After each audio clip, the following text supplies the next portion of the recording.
Sophie, j'ai 53 ans et je travaille à l'établissement français du sang.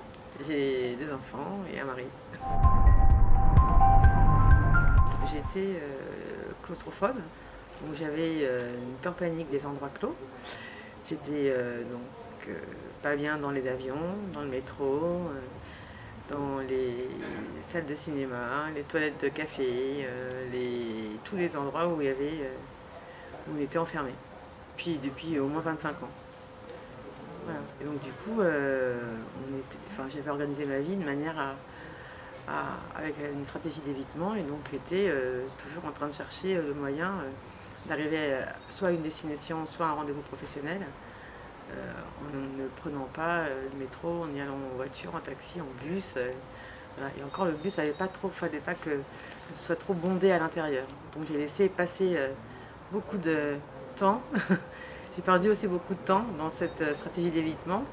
J'ai passé des métros, j'ai passé du temps sur les quais de gare à attendre que les trains moins bondés passent. Voilà. Donc c'était une vie très difficile finalement. Moi, à mon travail, tout le monde savait, donc on va dire ça maintenant. Tout le monde savait que j'étais claustrophobe, donc je prenais aucun ascenseur. Et je prenais tout le temps les escaliers. Tout le monde sait, enfin, c'était même à la limite considéré comme un handicap quelque part, hein, de ne pas pouvoir aller dans l'autre bâtiment, ne serait-ce que sur un étage ou 2 étages, pour aller voir d'autres collègues ou aller en rendez-vous de l'autre côté de la rue. Et ouais. Alors la séance, elle a duré 16 minutes. Et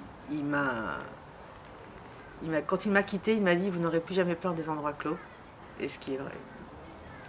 C'est quelque chose de magique en fait, parce que du coup, moi je suis sortie de chez lui. D'abord, j'ai pas mal pleuré parce que du coup, ça m'a totalement libérée et surtout, j'ai eu l'impression d'avoir une maison en moins sur moi, vraiment. C'est quelque chose de libérateur, vraiment. Et depuis, alors évidemment, le lendemain, j'ai fait un essai tout de suite, hein, en allant dans une salle de cinéma, en allant dans les toilettes, voilà. J'ai pris le métro le lundi.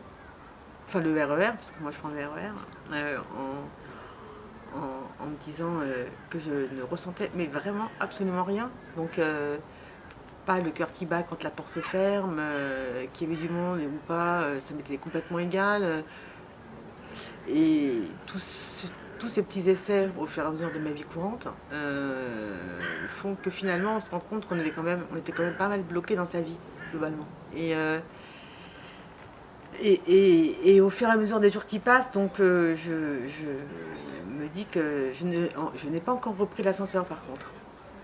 C'est le truc pour lequel j'aurais mis une semaine en fait. À prendre l'ascenseur, j'ai pris l'ascenseur avec une collègue, j'ai fait un étage et je suis ressortie de l'étage en pleurant de joie, en me disant ça y est, c'est bon quoi. J'ai pu prendre l'ascenseur, depuis je prends l'ascenseur toute seule. Et donc j'ai pris l'avion aussi. Je suis allée en Afrique du Sud avec mon comité d'entreprise, toute seule avec 2 vols et un vol intérieur, aller-retour. Donc ça c'était quelque chose d'incroyable parce qu'en fait on a l'impression En fait je rentre dans l'avion comme si de rien n'était. Bon, le premier vol que j'ai fait j'avais prévenu Pierre d'ailleurs en lui disant que ça y est je vais prendre l'avion, ça sera le 23 août. Pour un petit vol Paris-Bordeaux pour un rendez-vous professionnel. Et j'étais même pas anxieuse. Je suis rentrée dans l'avion comme si de rien n'était. Je me suis dit, mais comment tu as pu avoir aussi peur, autant peur, en étant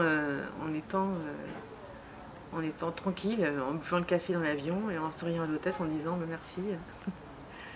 C'était magique. Ouais, Tipeee est magique, je crois. Alors moi, j'avais jamais entendu parler de Tipeee.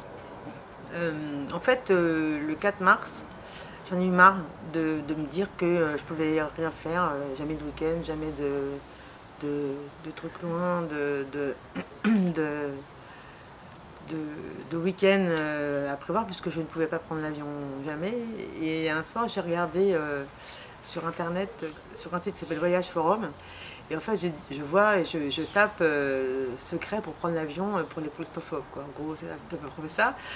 Donc je lis énormément de choses sur un type qui est claustrophobe comme moi et qui a les mêmes stratégies que moi. Et donc je lis tous les témoignages et tout ce que tout le monde raconte, enfin, tous les posts des gens.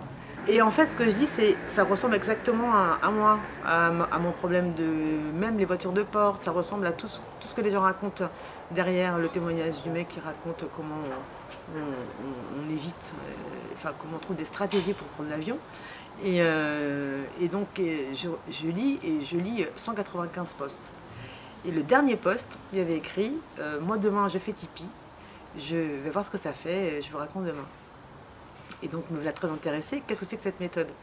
Donc du coup je fais Tipeee dans Google et je trouve d'abord Tipeee les Indiens et puis après je trouve Tipeee.fr et donc je me dis ah ben voilà, je lis donc ce que c'est que cette méthode que je découvre, que je ne connaissais absolument pas. Et je me dis, bah tiens, il y a peut-être Tipeee près de chez moi. Donc je regarde les vidéos, etc. Il est très tard, hein, il est 3-4 heures du matin. Et je vois les. Je fais. J'habite à Champigny, donc je fais Champigny-sur-Marne et je trouve le plus près de moi Pierre Berthet. Et je me dis, voilà, demain je le fais. Parce que j'étais prête. Je pense qu'il faut être prêt aussi parce que c'est pas facile de se dire que on va s'enlever quelque part une partie de sa vie, quoi. Et donc le lendemain, j'envoie un mail à Pierre Berthier, pardon, et il m'appelle dans la foulée et je le vois le lendemain, le 5 mars 2016. Donc personne n'y croyait. C'est ce que je disais tout à l'heure, je ne sais pas ce que je pourrais guérir de plus, tellement ça a été énorme. En fait, cette séance de 16 minutes, elle a changé ma vie, elle a révolutionné tout mon quotidien. Donc du coup, j'aimerais tellement que tout le monde, tous les claustrophobes du monde fassent Tipeee. Ouais. Et c'est finalement hyper simple à faire. Hyper simple à faire. Après, je te dis, moi, il faut être prêt, j'en suis pratiquement sûre. Parce que j'en ai parlé à d'autres personnes qui étaient, tu vois, sur d'autres problèmes, la peur de l'eau, la peur de serpents, etc. Et en fait, moi, je pense qu'il faut être prêt dans sa tête à se dire, bah, ça y est, je ne veux plus vivre comme ça, quoi. Je ne veux plus avoir peur de ça. Je ne veux plus me dire, bah non, je m'empêche de faire ça parce que j'ai peur des endroits clos, quoi. Donc aujourd'hui, c'est une autre vie.